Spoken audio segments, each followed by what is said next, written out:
This video is going to demonstrate something I used in 2 projects for my patterns in the fall 2022 issue of Cast On. I was looking through Instagram one day and I stumbled across a video from a Turkish knitter, I believe. I will have listed her name in the description of this video, and if you use Instagram, you may want to look at her videos. They're quite nice. And it's how she created a horizontal chain going across a piece of knitted work. And when you look at this, it looks just like a crochet chain, but it's not crocheted. You do it while you knit. And I used it in this sweater to separate the border of the bottom of the sweater and the cuffs from the pattern piece. And I liked the way this picked up the columns of knit stitches here. In this case, I worked it on the reverse stockinette side because that's the right side of this work. And this is just a rolled reverse stockinette border. Works quite well for sweaters like this. I also used it along the neckline, and how I did this is when I picked up the stitches for the neckline, the first thing I did is use this technique to create this horizontal chain stitch to separate the stitch patterns. And I think it's really quite cool. I like the way it worked on the corners. It made the edges very smooth, and I was very impressed. Anyway, I do want to give credit to that original knitter. I hadn't seen this anywhere else, but because I use this in 2 of my patterns, I do want to show a video for it. And her video did not have any narration, it just had music. So I thought you might want a bit more direction, particularly how I used it. Now, in this pattern, these are going to be a pair of mitts. I have used this technique to create these lines in different colors. And this is going to be the top of the mitten, or the mitt rather, and it could be mitten as well. And you can see they just really give a nice appearance and a differentiation to show these sections. And I just really liked it, so I used it here. I would demonstrate it on this project, but with 5 needles, it's just why add another level of complication when you're trying to learn something. So I'll put that out of the way. And I've knit a few stitches here, and this is mindlessly easy, but there are a few things that you should be aware of as you work it. Okay.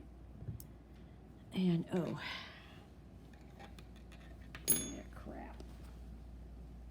I had a cable needle here. Oh well, I'll just work it. And that points out something that you really want to have handy is another needle. No. There it is. Isn't it nice seeing me fumble around? Don't really need a cable needle if all goes well, but it's handy to have if it doesn't. So, to do this technique, you knit 2 stitches. Okay? I've got 2 stitches here. And what I like to do is put my thumb right below those 2 stitches when I'm starting it, and I pull my needle out, and I put my needle in that second stitch, and then I move my needle over to that stitch and put it on my needle. You're going to laugh at how easy this is. And then I knit into that stitch. Okay? So that's how you start it. Now, I've got that stitch knit. I go in, I knit the next stitch. I've got 2 stitches on my needle. I'm going to pinch it right here, and I'm going to get that second stitch. Then I'm going to get my first stitch here. And I think you can see why I have the cable needle handy. As I've worked this, I've discovered that sometimes that second stitch, the one that becomes the chain stitch, it'll split. It drops, and you kind of need to fish for it. And some yarns are better than others for this. This is shepherd's wool, and it's great. It's really much easier than some of the yarns I've been using. So I'm going to do another stitch, drop the needle, insert, and then go back and find that stitch.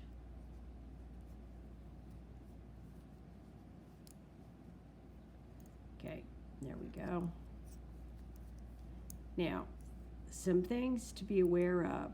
The tendency is to work this quite loosely, and I noticed, particularly on that gray sweater, that I had to really tighten up my yarn in order to get the stitches small. And so how you can do that is just, give it a little tug, because the tendency is going to be when you go back in and fish for this stitch to stretch it out a bit, and try not to. Now notice that I'm knitting it into the back, and that is giving an open form.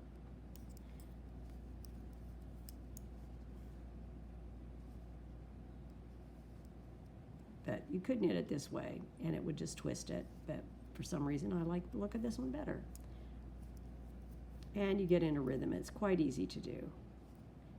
But you do have to be careful, because you might drop that stitch and you have to go back and find it and fix it.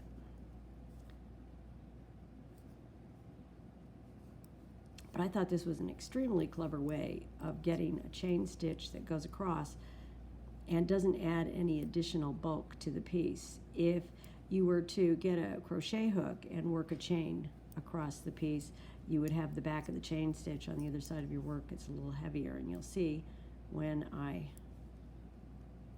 finish, I'll turn over on the wrong side. You can see it doesn't add any bulk at all to the piece. And I just thought it was really cute.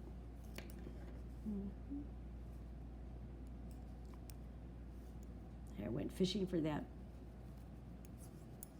cable needle and I didn't even need it.